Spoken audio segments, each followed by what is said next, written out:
This video will cover how to secure incident information. Incident information may come from a variety of sources. It is the role of the GISS to file that information appropriately in the GeoOps incident directory and update incident data and products with this incoming information. Most of the incident information received can be lumped into three categories: markup maps, field data collection, and remote sensing. Markup maps are hard copy or digital maps produced by the GISS that someone else has sketched on to relay updates back to the situation unit. Information commonly relayed on markup maps may include division and branch changes and updates to containment. Ensure all information received via markup is approved by the situation unit leader, and work with your situation unit leader to determine if the markup map needs to be retained for documentation purposes. Field data collection includes data coming into the National Incident Feature Service via field maps, as well as GPS data received from the Avenza app and GPS units like Garmin's. Coordinates also fall under this category, as it is presumed that they were extracted from some sort of GPS device before being communicated to the situation unit. If resources on the incident are using field maps and the incident is large enough to have a situation unit leader, it is recommended to use the situation approval workflow. All data coming in from field maps has a proposed feature status. These features are highlighted here in red. If the CITL needs to check on certain features before they appear on a map, they can use the CITL Approver app or delegate to the GISS to change the feature status to in review. These features are highlighted in yellow.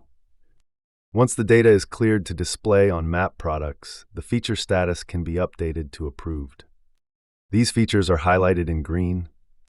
If a feature is no longer needed, it can be archived. And these features are highlighted in gray. For other field data collected using Avenza and GPS, the GISS must file and often convert the data to a format usable in ArcGIS Pro, and then manually add that data to the National Incident Feature Service via the offline copy. Data received via remote sensing platforms include deliverables from IAA, the Incident Awareness and Assessment Support Program. IAA covers both NIROPS, the National Infrared Operations Program, which has planes with infrared sensors that fly at night, as well as infrared data collected during daytime flights. With NIROPS, infrared imagery is interpreted by an infrared interpreter, and feature deliverables are posted to the NIFS IR layers and/or to the NIFS CFTP site. This is an example from the Elkhorn fire. I have my wildfire daily fire perimeter and perimeter line, and when I start working in the morning and sync my offline copy, I can see the data that the infrared interpreter loaded into the IR point and IR polygon layers of the NIFS and use that to update the wildfire daily fire perimeter and perimeter line. IAA daytime flights are another way to get perimeter mapping and heat detection deliverables. The GISS does not need to worry about ordering IAA products.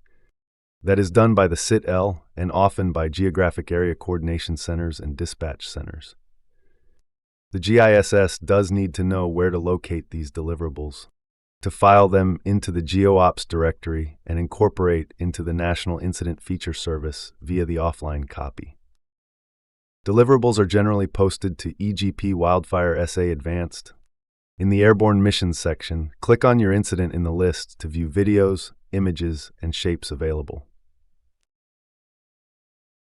The shapes are usually a KML that the GISS would need to file into the GeoOps directory and convert before editing the National Incident Feature Service via the offline copy. Please note that the precision of data deliverables will vary between NIROPS and IAA. Communicate expectations with your situation unit leader of how to handle these data inputs.